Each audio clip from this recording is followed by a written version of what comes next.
Welcome to my channel, Coding with Rakhi. Before starting the video, for those who haven't subscribed, please subscribe first so this channel can grow. Let's go for today's topic. तो अब हमारा next topic ये है कि हमारे जो variables हैं उनमें क्या रिलेशनशिप है, क्योंकि हमारे पास जो भी एक डेटा सेट होता है उस डेटा सेट के अंदर बहुत सारे एट्रीब्यूट्स हो सकते हैं। उन एट्रीब्यूट्स में क्या रिलेशनशिप है वो हमें देखना है। तो कोरिलेशन, कोवेरिएंस, ये सब चीजें हमारी इस टॉपिक के अंदर आती हैं। लेट वी सी क्या हमने देख करना है। सबसे पहले कॉजलिटी। एक कॉजेशन रूल होता है, मतलब किसी चीज के कारण किसी दूसरी चीज के अंदर कोई रिलेशनशिप हो, कॉजेशन रिलेशनशिप मतलब between two events in which one is influenced by another. For example I will say, जैसे जैसे डिमांड बढ़ेगी, डिमांड इंक्रीज होगी तो सेल्स भी इंक्रीज होगा। तो ये क्या हुआ, एक एक कॉजल रिलेशनशिप हो, कॉजेशन रिलेशनशिप इसके अंदर कंसीडर हो रही है। कैसे कि ये पॉजिटिव रिलेशनशिप है, डिमांड इंक्रीज हो रही है तो सेल्स भी इंक्रीज होगी। रिवर्स इज ऑल्सो ट्रू, अगर डिमांड डिक्रीज है तो सेल्स भी डिक्रीज रहेगी। तो ये एक रिलेशनशिप हमारे को फाइंड करती है कि एक पैरामीटर दूसरे पैरामीटर को कैसे इन्फ्लुएंस कर रहा है। तो ये दो मीन्स, इसमें तीन तरीके के हम रिलेशनशिप को माइंड करते हैं, positive, negative and no relationship. No relationship का तो मतलब यही हो गया कि मैं ये कह रही हूँ कि कार के अंदर 4 व्हील्स होते हैं और मैं कह रही हूँ कि सेल्स है कार की, तो क्या इसके अंदर कोई रिलेशनशिप नजर आता है हमें? ये एक मेरा वेरिएबल है, एक एट्रीब्यूट है, एक एट्रीब्यूट है। या आप एक कलर एट्रीब्यूट ले लो, कार का कलर ले लेते हैं। तो चलो, कलर तो सेल्स को इफेक्ट करता है, ये है। लेकिन हमारे, अगर हम ये कहें कि हमारे पास 4 व्हीलर है, 4 व्हीलर उसका उसका एक प्रॉपर्टी है, क्या ये सेल्स को इफेक्ट करती है? नहीं, हमें पता है कि जो 4 व्हीलर है, जो कार है, वो 4 व्हीलर ही होगी, इसका कोई इसके साथ रिलेशनशिप नहीं है। तो नो रिलेशनशिप आएगा उसके अंदर।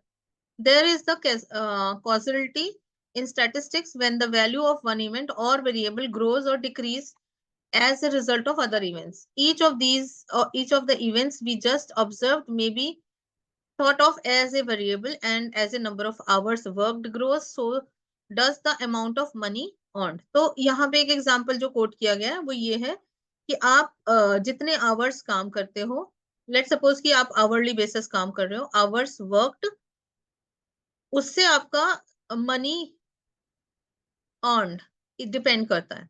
तो मोर आवर्स वर्क तो more money, and less hour work तो लेस मनी। तो ये एक तरीके से पूरा उसका कॉजेशन रिलेशनशिप इसके अंदर शो कर रहा है। कोवेरिएंस क्या होता है? ये एक दूसरा मेजर होता है जो कि relationship between the random variable in mathematics and statistics calculate करता है। Statistic assess how much and how far the variables change in tandem। मतलब देखो, हमने जो कोरिलेशन ढूंढा, कॉजेशन रिलेशनशिप जो हम ढूंढ रहे हैं, इसको कोरिलेशन भी कहते हैं।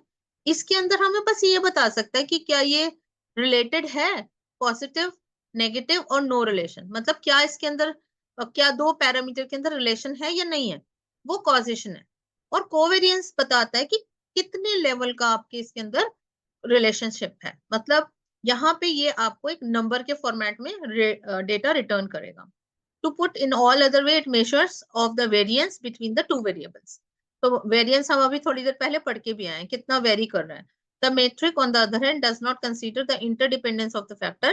Any positive negative value can be used for the variance। तो यहाँ पे नेगेटिव और पॉजिटिव का यूज नहीं करना हमने, सिर्फ हमने absolute value of parameter use करनी है।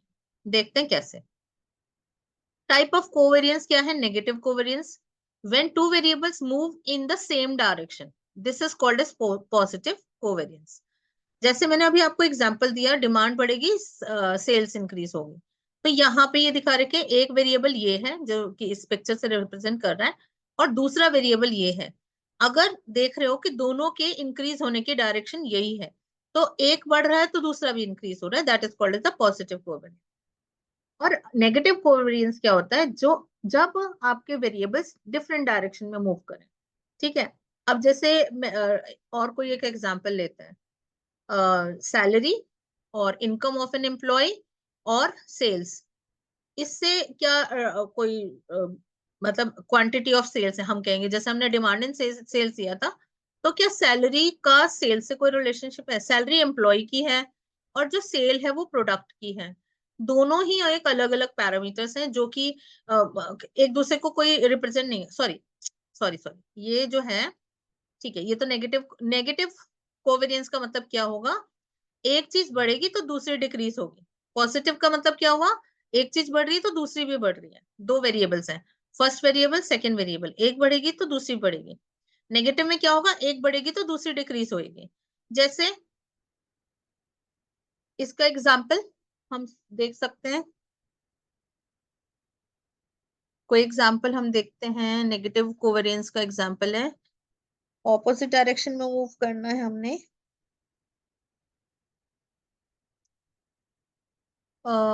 सेल्स बढ़ेगी तो क्या एक्सपेंस बढ़ेगा? सेल्स बढ़ेगी, सेल्स और एक्सपेंस का कोई रिलेशन नहीं आएगा इसमें, ये तो नो रिलेशनशिप आएगा। अभी मैं इसका एग्जांपल देती हूँ, भूल गई हूँ, फॉर्मूला बताती हूँ पहले। कोवेरिएंस का फॉर्मूला क्या है, कोवेरिएंस एक्स कॉमा वाई, दो वेरिएबल चाहिए हमें इसके लिए। यहाँ पे है आई टू एन, ये यहाँ पे एग्जाम्पल भी बहुत अच्छे से समझाया हुआ है। आई से लेके एन तक, मतलब सारे जो एलिमेंट्स हैं, जो भी हम पैरामीटर एक्स का ले रहे हैं, वो आई से लेके एन तक कंसीडर किया जाएगा और उसको मीन में से सब्ट्रैक्ट करेंगे। ऐसे ही हमारा वाई जो पैरामीटर होगा, उसके सारे के सारे वैल्यूज वाई जो उसका मीन होगा उसमें से सब्ट्रैक्ट करेंगे और हमारा ये n-1 यूज करेंगे। ये हमारा कोवेरिएंस का फॉर्मूला होता है। उसके बाद कोरिलेशन आता है। नेगेटिव और पॉजिटिव कोवेरिएंस का मैं अभी एग्जांपल देती हूँ। पॉजिटिव का हमने देख लिया, नेगेटिव का रह गया, अभी देखते हैं। पहले हम कोरिलेशन देख लेते हैं। कोरिलेशन भी जैसे कोवेरिएंस है वैसे ही आपको बता रहा है कि दो वेरिएबल, दो क्वांटिटेटिव और कैटेगोरिकल वेरिएबल कैसे रिलेटेड हैं। A measure of how things are connected, study of how variables are connected, ये भी बोलते हैं इसको। It is useful because they allow us to forecast future behavior of determining what relationship variables exist. In the social sciences such as government and healthcare, knowing what the future holds is critical. Budgets and company plans are also based on these facts. तो ये बहुत जगह पे use होता है, correlation covariance बहुत जगह पे यूज होता है। एग्जाम्पल देख लो इसके लिए, कोरिलेशन के लिए, your calorie consumption and weight, ये हमारा कोरिलेशन में है। Your eye colour and the eye colours of your relative, ये भी हमारा कोरिलेशन में आता है।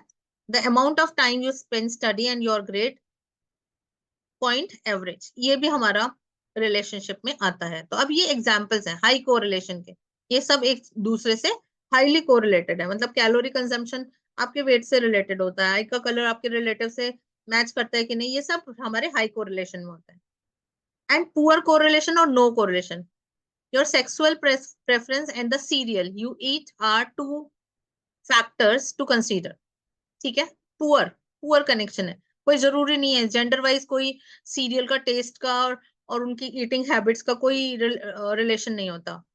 The name of a dog in the type of the dog biscuit and they prefer, तो अगर कोई डॉग है उसका नाम या वो कौन से बिस्किट खाता, कोई रिलेशन है, नो रिलेशन।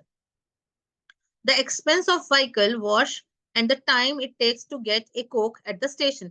तो आप व्हीकल वॉश कराने के लिए गए हुए हैं और आप वहां पे कोक पीने के लिए जाते हैं, तो उसमें जितना टाइम लगता है, क्या उसमें कोई रिलेशनशिप है? नहीं, कोई रिलेशनशिप, नो रिलेशनशिप।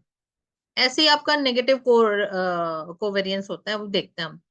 कोरिलेशन हम कैसे निकालते हैं, जब हमारे को कोवेरिएंस निकालना आ जाता है तो स्टैंडर्ड डेविएशन ऑफ एक्स और स्टैंडर्ड डेविएशन ऑफ वाई को मल्टीप्लाई करके उस कोवेरिएंस को डिवाइड करते हैं। so, ये हमारा सिंपल सा फॉर्मूला है फॉर कोरिलेशन।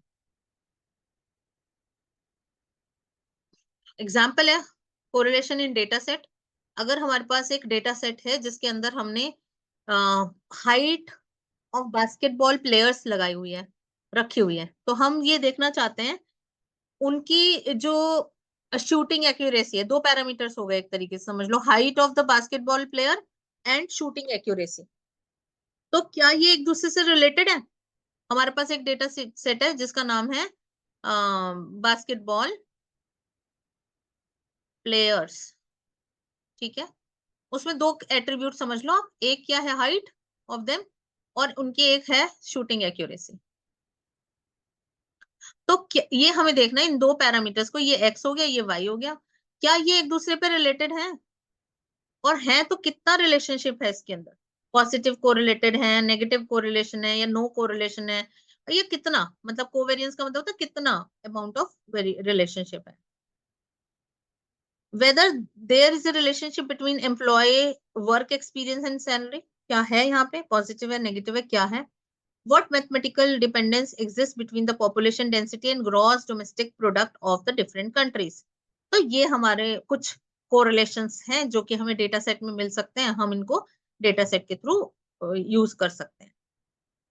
एग्जाम्पल है कोरिलेशन का, छोटा सा एग्जाम्पल एक है, name year of experience and annual salary हमने बनाई, ये हमारे पास एक टेबुलर फॉर्म में है।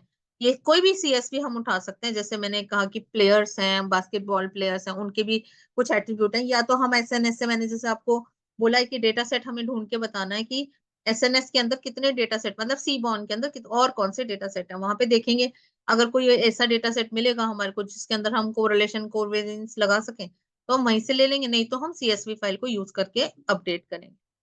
ये हमारे डिफरेंट टाइप के कोरिलेशनशिप होती है। स्ट्रॉन्ग नेगेटिव कोरिलेशन, अगर आप देख रहे हैं कि एक्स की वैल्यू है ये वाई की वैल्यू है, अगर एक्स इंक्रीज हो रहा है तो वाई डिक्रीज हो रहा है, यहां से वाई स्टार्ट हुआ है, जैसे जैसे एक्स इंक्रीज होता है वाई डिक्रीज होता है, that is strong negative correlation. यहाँ पे आप देख रहे हो कि कोई रिलेशन ही नहीं है, एक स्ट्रेट लाइन के फॉर्मेट में आपका डेटा आ रहा है। तो एक वेरिएबल जो है वो लाइन से रिप्रेजेंट हो रहा है और दूसरा जो डेटा है वो एक्स, मतलब आप ये समझ लो ये एक्स एक्सिस वाला डेटा और ये वाई एक्सिस वाला डेटा है। तो जैसे जैसे आपका डेटा है कोई आसपास ये नो रिलेशनशिप दिखा रहा है ये, और अगर एक्स की वैल्यू इंक्रीज होती है बट वाई की वैल्यू भी इंक्रीज होती है, उस केस में आप इसको स्ट्रॉन्ग पॉजिटिव कोरिलेशनशिप बोलते हैं। ग्राफिकली तो ये हमारा रिप्रेजेंटेशन होता है। नेगेटिव जो रेड डॉट्स दिखा रहे हैं नेगेटिव कोरिलेशन है, तो इसके अंदर जो है y value tends to decrease as the value of x is increased, तो नेगेटिव कोरिलेशन हो गया। वीक कोरिलेशन जो दिखा रहा है वो हमारा ग्रीन दिखा रहा है, जो वीक कोरिलेशन दिखा रहा है, जो ऑलमोस्ट मतलब देख लो डिस्टेंस ज्यादा है यहाँ पे, ये देख लो यहाँ पे कोरिलेशन नहीं है इसमें, काफी सारे जो पॉइंट्स हैं वो हमारी लाइन से काफी दूर हैं, ये देख लो इसमें डिस्टेंस जो है वो ज्यादा दिखाई दे रहा है, इसलिए इसमें कोरिलेशनशिप नहीं दिखा रहे हैं।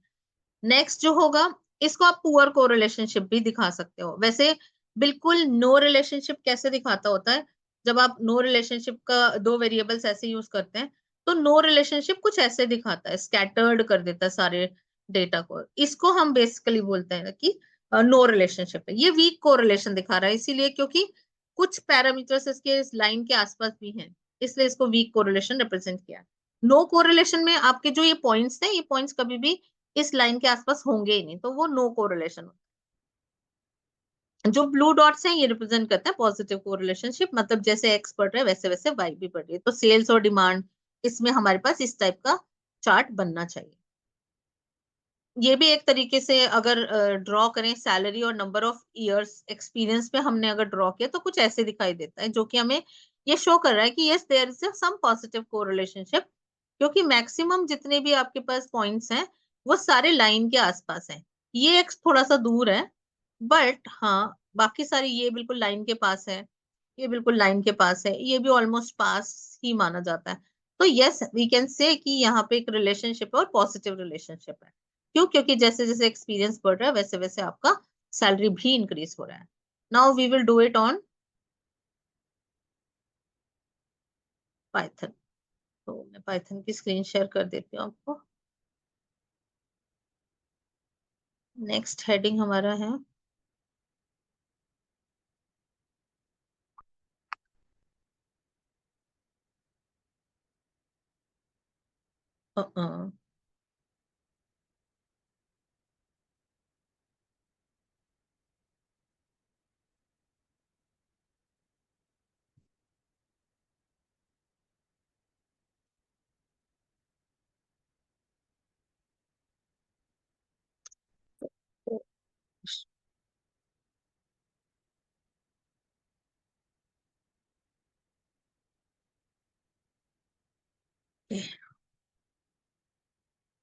नाउ क्या करना है हमें एक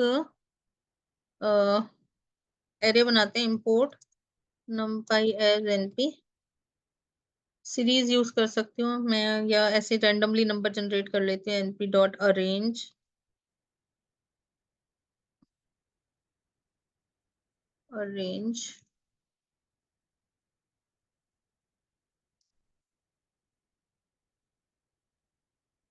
10, 20 x। रैंडमली नंबर मैंने जनरेट कर लिए हैं।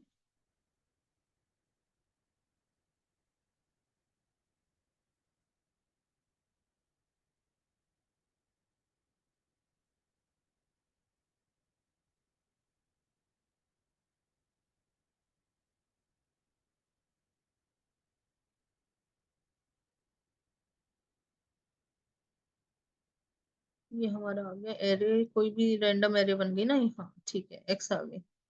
अब एक और बनाओ, y equals to np dot array, np dot array, और इसके अंदर एक लिस्ट प्रोवाइड करेंगे हम, 2, 1, सॉरी कॉमा देना था।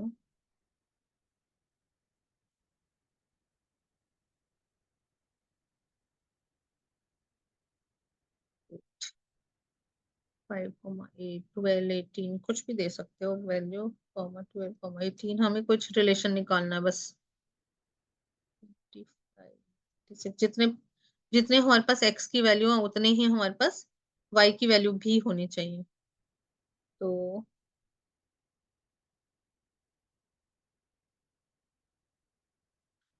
प्रिंट x,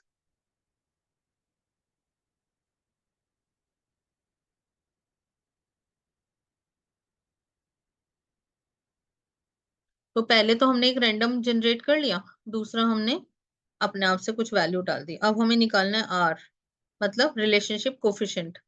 तो हम कैसे लिखेंगे, np डॉट, np के अंदर एक हमारे पास फंक्शन होता है कॉर कोफिशिएंट, मतलब कोरिलेशन कोफिशिएंट, किसके बीच में निकालना है हमने, x कॉमा y। रन करो। प्रिंट नहीं करा हमने आर, तो प्रिंट करते हैं आर, द कोरिलेशन बिटवीन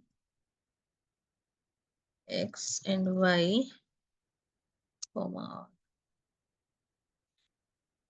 तो जो हमारा कोरिलेशन होता है वो एक एरे के फॉर्मेट में हमको डेटा रिप्रेजेंट करता है। इसको अगर हम करते हैं स्लैश एन, रन,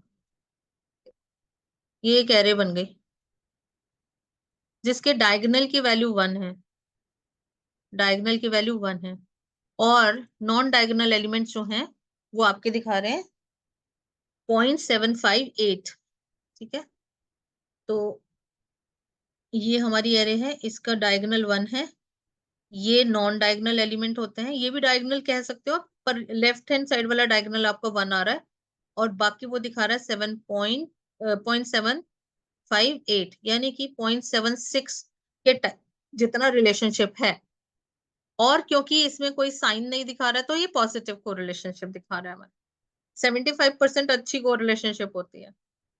तो हम इसको कंक्लूड कर सकते हैं कि yes, there is a lot of correlation between this.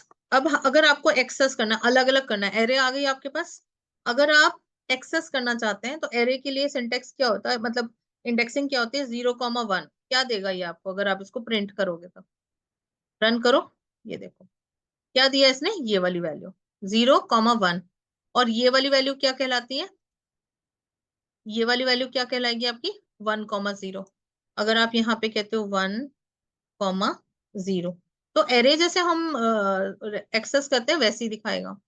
1, 1 पे क्या दिखाएगा वो, मेरे को 1 वैल्यू पड़ी हुई है, तो हम इसको लूप लगा के कहीं पे यूज भी कर सकते हैं, जहां पे हमें रिक्वायर्ड हो। तो हम पूरा का पूरा 2 लूप्स लगाओ, मैट्रिक्स के फॉर्मेट में आ गए, या फिर आप इसको अलग अलग सेपरेटली एक्सेस भी कर सकते हो। तो ये 0,0 आपका ये वाली वैल्यू दिखा रहा है, क्योंकि ये वन प्रॉपर फॉर्मेट होके आया है इसलिए ये वन दिखा रहा है, अदरवाइज तो ये इतनी वैल्यू होती है इसकी।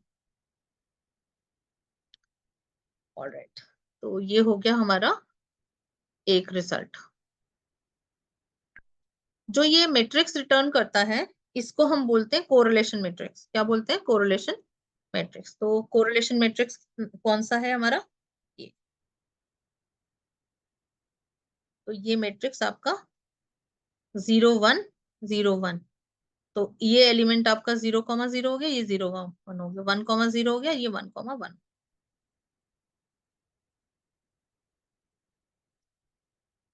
ओके, तो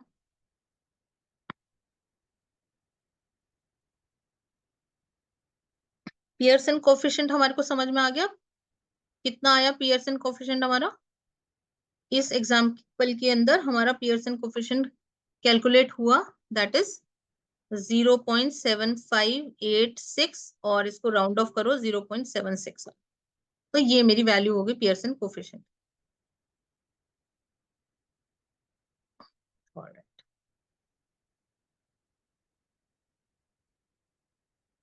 एक और तरीका है जिसके अंदर हम पियर्सन को, हमारे पास तीन तरीके के कोफिशिएंट्स होते हैं,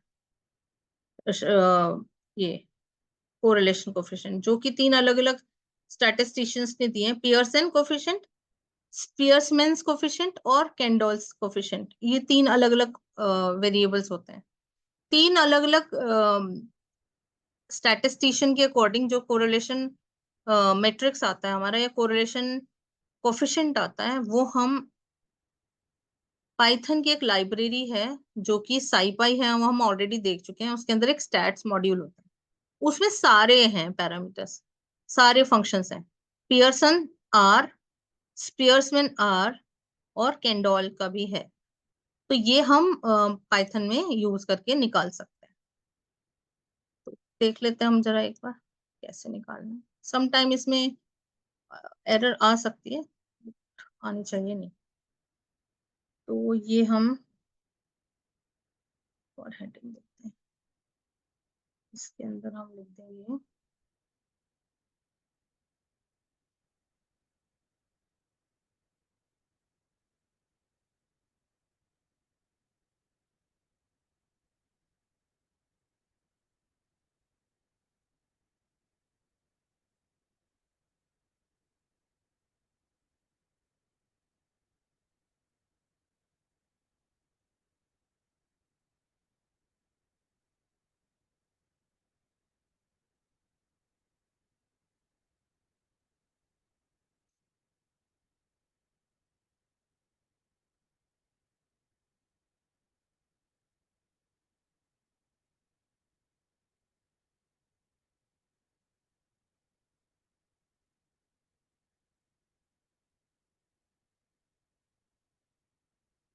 तो ये हमें कैसे निकालना है। नेक्स्ट लाइन पे आ जाओ।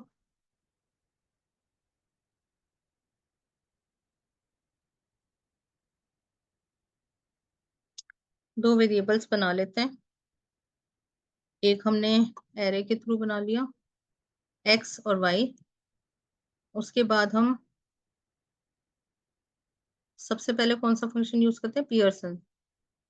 ठीक है, यहाँ पे हम देंगे, रन करो, तो ये आ गया, स्टैटिस्टिक्स दिया इसने पियर्सन और पी वैल्यू। ये पी वैल्यू क्या होती है ये भी बहुत डिटेल में हम समझेंगे।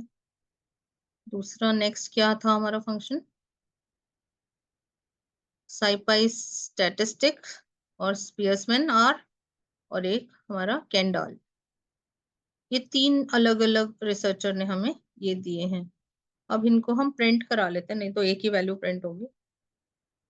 प्रिंट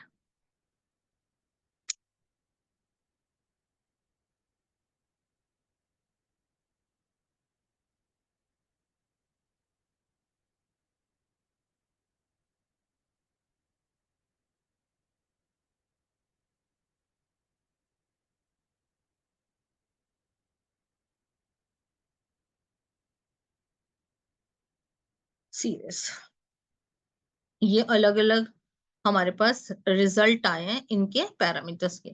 ये पहला वाला पियर्सन है, दूसरा वाला स्पेयर्समैन है, तीसरा वाला कैंडोल है।